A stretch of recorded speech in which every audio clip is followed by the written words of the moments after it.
Shalom, shalom, mes bien-aimés dans le Seigneur. La méditation, na biso na poko na lelo potokota na partage toko bondela. Merci Nzambe na bikamwa. Merci papa parce que derrière ta parole il y a une puissance qui libère. Merci pour na partage ya lelo.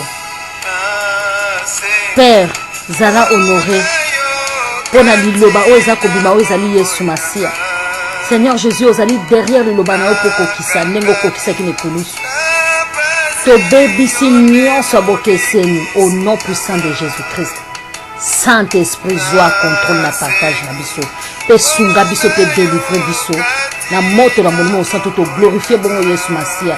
To tomboli papa di corona nyonso. Merci Seigneur Jésus. Amen.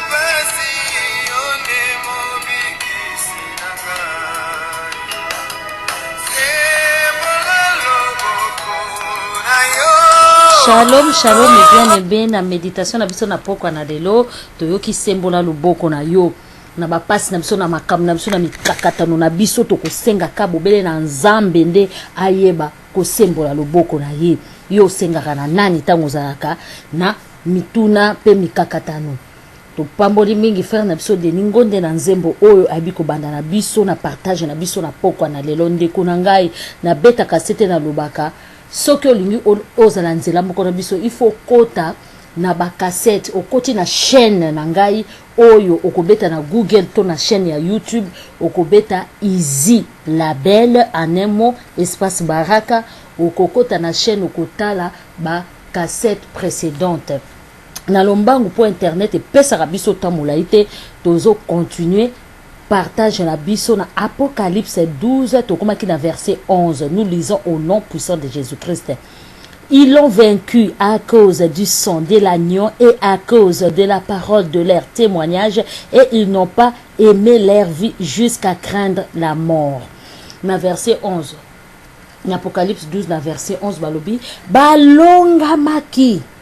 Balongi pona makila na mwana na pate. Balongi pona témoignage na bango. Balingaki mokilité, balingaki vie oyote. Balongi bato balongi banani kaka baninga o batambola ki na mokilo lokola yo nanga. Bato balongi o tango nzamba za kolakisa a disciple na Jean ma babomba mi oyo koya. Alobi bato balati bilamba ya pembe wana banani. Baza bato balongi. Oyo baboya ki mokili na bango na se na moi oyo Bible eza kobala biso moto alingi mokili moto alingi bomo ina ekoleka nyonso akokota na bokonzi na likolo te nga mwasi kitoko boye na mitika kande na mwasi kitoko boye ngana ke lolanda Yesu Masia na koma yuma na nzoto na nga bien boye na latra ba jipa milai na osala yango te na lingi mokili mingi bato mususu koyoka zoloba pe ba sœur mususu mona zo na ba frère mususu okazo ba mokilo elengi bongo gu bongo ngam na zana obolenge na ke no kotika nyonso ka pona ke kokoma ba frère en Christ ba sœur en Christ ko teyaka alingi mokili mingi ata musala moko o ba proposer ayebi ke musala wana bazoko senga na frère il faut koma PD o koma ko bima na mo patron na lokola mwasi okomona andimi po ya lingi mokili mingi okomona mwana moke elenge ya mobali mama moko ya mukolo likolo ka ya zangi mukanda metango yo zozangi mukanda tango yo yaki na Europe n'est-ce pas tam so bondela ki nzambe yango koma na Europe lelo ozangi mukanda te fona ke le kokote pa mwasi moko boye na liela ye ou soit mama mwa mukolo ou soit mwasi moko boaza na bana na ye ngana liela ye tina kozwa kolinga mokili mingi. Bible souvent soto boya mokili na misala nango. Alléluia. Na verset 12 balobi, c'est pourquoi réjouissez-vous cieux et vous qui habitez dans le cieux, malheur à la terre et à la mer, car le diable est descendu vers vous, animé d'une grande colère, sachant qu'il a peu de temps. Balobi nayango sepela likolo. Ebino bato eboza kovanda likolo memawa na mabele pe na mai ya minene parce que diable ye monguna akiti aza pena na kanda makasi akiti na kanda makasi ayebi kaza na tango mingi te na mokili oyo a diable tango ba précipita ki a yebi kazana tango mingi te yango ndeko na ngai yo pe ozali na tango mingi te po Bible ezoloba rachetons le temps car les jours sont mauvais to somba tango kam tango mikolo komi mabe. Alors yo pe il faut telema ko tika tenter Satan zo ko tika tenter po mikolo na se na moyo eza mingi te yango tango nyonso babi aza kongoluma lokola kosi pona koluka nani akokanga biso pe totikele tante ma sœur mon frère tokotikele tante kati na bagene na baprière tokotikele tante na kati na bapartage ya parole de Dieu tokotikela tante na kati ya koevite omoni moto abengisi yo na bar te oyebi ke so na koti na bar na okaka posa na okenombe na masangolo bi te moninga bengiso moni mobala bengiso mwa kote moko ya mabe moninga za ko benga mwa kote moko ebiki na mbongo te na inga ko yiba na magasin na koka ko mona basaki te na koka ko mona bilamba te so na koche ko peti na ngana yiba balobi fouiller l'impudicité fouiller ba biloko wana nyoso Joseph alongola ki tiniki na ye akima ki mwasi ya Potifar ndeko nanga balobi akiti na colère makasi ayebiki aza na tamu poussé yango aza ko bebisa mabota aza ko bebisa bana aza ko bebisa bilenge basi pe mibale yango na ndeko na ko lemba te balobi to prier sans cesse o lamuki na tongo tuti mabondeli o lamuki na medio tuti so pe kutanelo yemba ba louange yemba ba kantiki yemba ba louange tango so ko tambola proclamaka ko tika tante tango na nyonso ezaka tango so ko benga Yesu Masia Saint-Esprit Père éternel na bomo na yo pour balobi azana tante azapenda ko presser na 13 balobi quand le dragon vit qu'il a été précipité sur la terre il poursuivit la femme qui avait enfanté le fils balobi tango de dragon ye moyini amoni ke ba précipita ki ye na mabele akomi kolanda mwasi oyo totanga ki liboso azaki na posa ya kobota oya boti siko mwana ne ya mobali dragon akomi kolanda ye na 14 ezanani ezali biso ba chrétien et les deux ailes du grand aigle furent données à la femme afin qu'elle s'envole au désert vers son lit où elle est nourrie un temps, des temps et la moitié des temps loin de la face de serpent.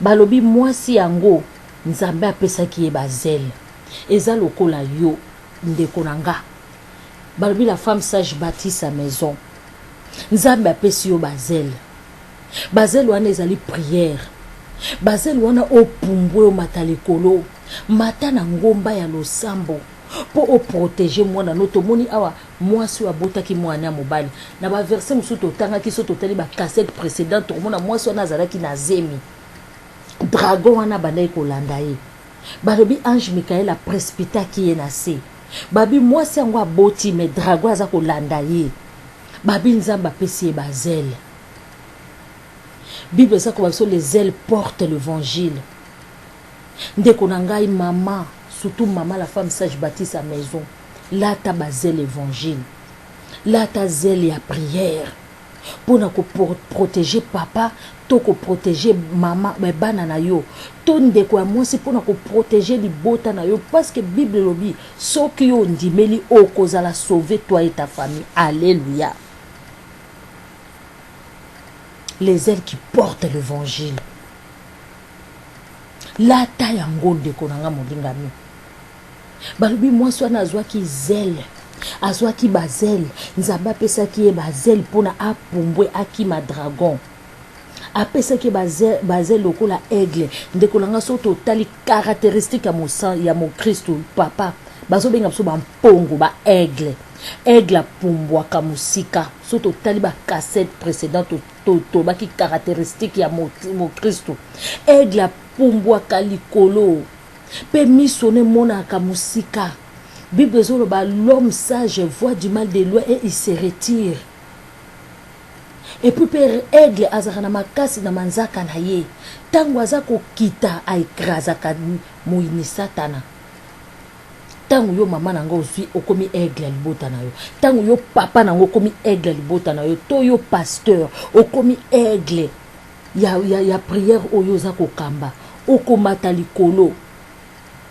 aigle mataka likolo ezane ni prière ko matana ngomba ya losambo parce que Yesu masi atikela biso kaka bolingo na prier sans cesse ndeko langa mekana okomata mekana okotombola ba dimension na yo na problème oza koyela libota na yo frère nanga mekana okomata pourquoi obotaka te pourquoi obalaka te pourquoi ozwaka mosala te mekana prier sans cesse kaka te ogene me banda ko prier er nyonso na motema ozo sukolo ozo benga Yesu Masia ozo tambola ozo déclarer er nyonso tokoyeba ko éviter dragon wana balobi na 14 mois wana pesa maki mapapu po akima babi akima ki na désert eza nini désert eza place na kimia malgré tout tokoloba désert eza place na pasi oui mais ça peut place moko oza yo moko oza isolé babi moso na kima ki na désert apumbwaki balobi lie wana ezalaki lie na ye place wana ya apumbwaki ezalaki place oyo nzambe abongiselaki ye po akende kozala nourri konourri nini mpona un temps de temps mpona akende kozala nourri na la parole de Dieu bilei na biso bakristo ezalaka parole de Dieu na losambo balobi akende kovanda lisusu à la moitié du temps na katikati ya temps donc eza mwasi wana akowumela na liloba na nzambe balobi loin de la face du serpent mosika na nyoka ndeko nanga ntango biso toza kowumela lie oyo nzambe aponeli biso ade eza lie moko désertique lie moko ezali na eto lie oyo nzambe aponeli biso eza lie ya kimia mo Kristo il faut avandaka nano ye moko ntango nyonso avandaka ere nyonso yo oza chrétien mais ere nyonso ozalaka kaka entouré na bato ere nini obondelaka ere nini okendaka na désert babi Moïse ntango babenganaki ye na Égypte ntango abimaki babi Moïse akendaki na désert Moïse akendaki na désert so totali basala nzambe mususu pe ya minene bakendaki ka na désert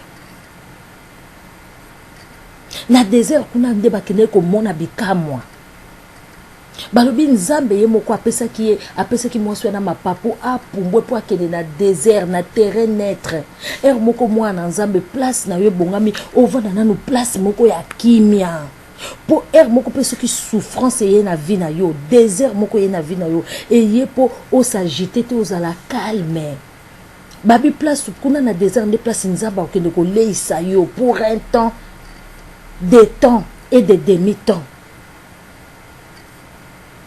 désert ezata moso okangi chambre na yo moko okoti na prière na yo ovandi nano calme po désert batonga ndako te voisin aza kuna te ozali nano yo moko yo mwana nzambe ozala kaka agité oza na problème na mobali na o expliquer ki ngandi mabe o expliquer na bandoki likambo na yango likambo na esampiraka oko oza agité na téléphone kaka ngaya wa moete mobali aza konyokola ngaya wa chuku mama olingi ko vanda teta msusu nzambe mutu aza ko permettre désert wana po yo kenena no ko méditer.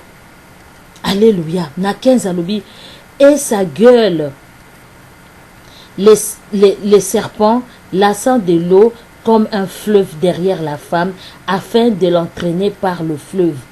Ozomona na kat na désert wana Satan zoyaka komeka na tses wabi mais la terre secourit la femme, elle ouvre sa bouche et engloutit le fleuve que les dragons avaient lancé à sa gueule. Alléluia. Balobi malgré tout lokola mosana azaki na désert abandai ko lia liloba nzambe ezaki place oza ye sengela ki nzambe amona ye balobi dragon alandaki etikuna na désert mais balobi mabele fungwa dragon abimisaki mai ya munene po emela mwasi wana mais nzambe asekwaki ye atindaki mabele mela mai wana omoni ke na désert Yesu Masia azalaki Satan alandaki Yesu Masia na désert Satan landaki Yesu Masia na jeûne à 40 jours.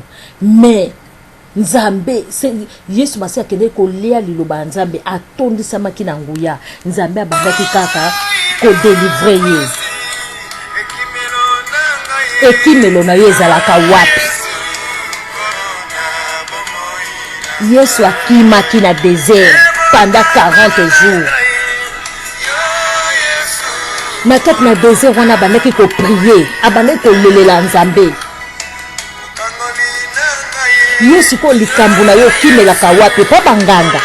Et pas ba prophète okilikili babimi ba banganga bakota kota na balingomba. Okimelaka pa ya camarade wana oya memaka yo pa papa mbikudi. Partage alléluia yepo et condamné au témé yepo memayo na vie éternelle. Alléluia. Ndeko na ngai na yebisa ekimelo malamu ezali Yesu Masia. Kota na kati ya ndako na yo, kota na kati ya ba réflexion. Réflexion na ona liloba na Nzambe na kati na méditation, na kati na ba prière. Alléluia.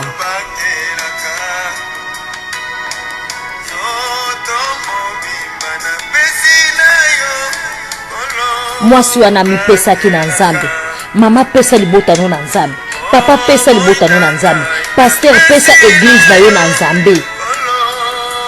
Ekimolo ya solo ezali Nzambe na mbomoi. Ekimolo ya solo ezali Yesu Masia. Alléluia. Balobi Nzambe apesaki mwasi wana zèle ya kopumbwe. Moko désert eza bien pona biso bana Nzambe. Place okenda koluka Nzambe. Olali je na une semaine eza kolela oliaka to melaka te.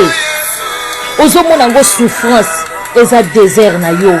Place Nzambe azoko esabi kamwa. Place azako fungola ba porte. Place azako ko bundisa diable. Mama ko lemba te, papa ko lemba te. To prier sans cesse, to telemela. Nyoka oya tango na suka. Alléluia. Nzamba pambola biso to kutani lisusu. Alléluia. Ekimelo na biso Yesu.